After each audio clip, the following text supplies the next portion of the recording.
Welcome to How Logical, the world of tutorials where complexity meets technique.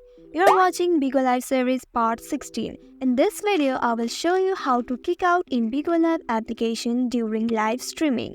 Usually, when you don't want a person that has already entered in your live streaming, you can remove them by selecting kick out option. To stream the live, click on that camera icon on the home page. You will be taken to the live streaming page. Click on go live and you will start your live streaming.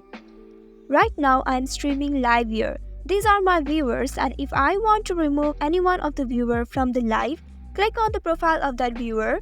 Then you will see the little settings icon that says manage in the right below. When you click on it, some options will pop up. You will see kick out option there.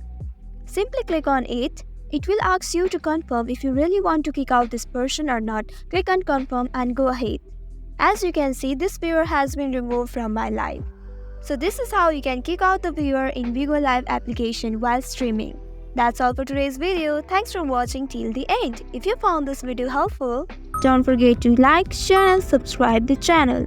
Also hit that bell icon to get notifications for more such helpful tutorials. See you in next video. Stay connected.